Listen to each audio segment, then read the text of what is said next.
श्रोते हो, आता आपण ऐकणार आहात छत्रपती संभाजीनगर जिल्ह्याचं वार्तापत्र। छत्रपती संभाजीनगर जिल्ह्यातल्या पात्र नागरिकांना कुणबी प्रमाणपत्र वाटपास सुरुवात। छत्रपती संभाजीनगर महानगरपालिकेत मालमत्तांसाठी युनिक डिजिटल ॲड्रेस नंबर उडान प्रणालीचं लोकार्पण आणि जिल्ह्यात गेल्या महिन्यात अंमली पदार्थांसंदर्भात 2 मोठ्या कारवाया। या आणि इतर घडामोडींविषयीची ही माहिती। छत्रपती संभाजीनगर जिल्ह्यातल्या पात्र नागरिकांना कुणबी प्रमाणपत्र वाटपास सुरुवात झाली आहे। छत्रपती संभाजीनगर इथं जिल्हाधिकारी कार्यालयात निवासी उपजिल्हाधिकारी जनार्दन विधाते यांच्या हस्ते चौघांना कुणबी प्रमाणपत्र प्रदान करण्यात आले। पैठण तसंच फुलंब्री उपविभागीय अधिकारी कार्यालयातही 3 जणांना कुणबी जात प्रमाणपत्र देण्यात आलं।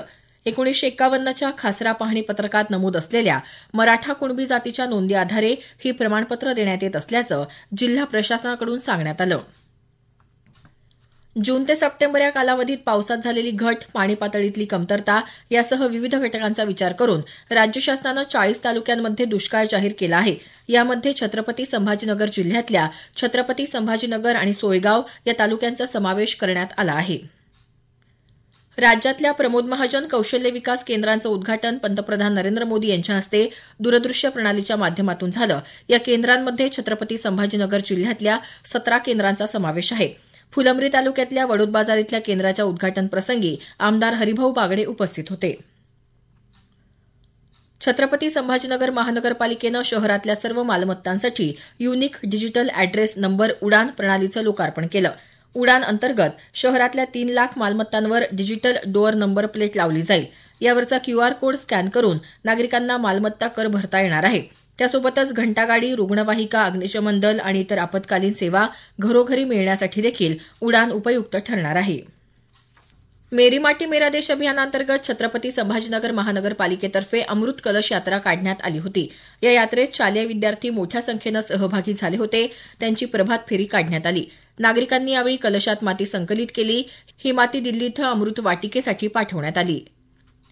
राज्य शासनानं वेरूळ इथल्या श्री क्षेत्र घृष्णेश्वर तीर्थक्षेत्रासाठी 163 कोटी रुपये मंजूर केले आहेत। यामध्ये वेरूळ लेणी क्रमांक 1 ते महादेव मंदिर हा सुमारे 1.5 किलोमीटरहून अधिक लांबीचा वळण रस्ता प्रस्तावित असून त्यासाठी 27,58 लाख रुपये खर्च अपेक्षित आहे। छत्रपती संभाजीनगर इथं डॉ. बाबासाहेब आंबेडकर मराठवाडा विद्यापीठ परिसरात केंद्रीय युवा महोत्सव पार पडला। देवगिरी महाविद्यालयाच्या संघानं 16 पारितोषिकांसह संगीत विभागाची ढाल आणि सर्वोत्कृष्ट संघाचं विजेतेपद पटकावलं। विद्यापीठाच्या पदव्युत्तर विभागाच्या संघानं 10 पारितोषिकांसह ललित कला गटाची ढाल पटकावली, तर ग्रामीण गटात सर्वोत्कृष्ट संघाचं विजेतेपद कन्नडच्या शिवाजी महाविद्यालयानं पटकावलं। छत्रपती संभाजीनगर इथल्या महात्मा गांधी मिशन अभिमत विद्यापीठाचा 2रा दीक्षांत समारंभ केंद्रीय मंत्री नितीन गडकरी यांच्या उपस्थितीत पार पडला। शिक्षणाच्या सार्वत्रिकरणासोबतच शिक्षणाची गुणवत्ता राखण्याची गरज गडकरी यांनी यावेळी व्यक्त केली। या कार्यक्रमात महाकवी वामनदादा कर्डक यांना मरणोत्तर डी.लिट पदवी प्रदान करण्यात आली। कर्डक यांच्या कुटुंबियांनी ही पदवी स्वीकारली। 867 विद्यार्थ्यांना पदवी प्रदान करण्यात आली, तर 10 विद्यार्थ्यांना सुवर्ण पदकांनी सन्मानित करण्यात आलं। छत्रपती संभाजीनगर शहरातल्या आमखास मैदानावर जागतिक दर्जाचं फुटबॉल क्रीडा संकुल उभारण्यात येणार आहे। अल्पसंख्याक विकास मंत्री अब्दुल सत्तार यांनी ही माहिती दिली।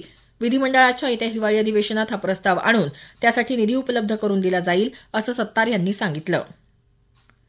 सिल्लोड आणि सोयगाव मतदारसंघातल्या जलजीवन मिशन अंतर्गत प्रलंबित कामं तातडीनं पूर्ण करण्याचे निर्देश पाणीपुरवठा आणि स्वच्छता मंत्री गुलाबराव पाटील यांनी दिले आहेत।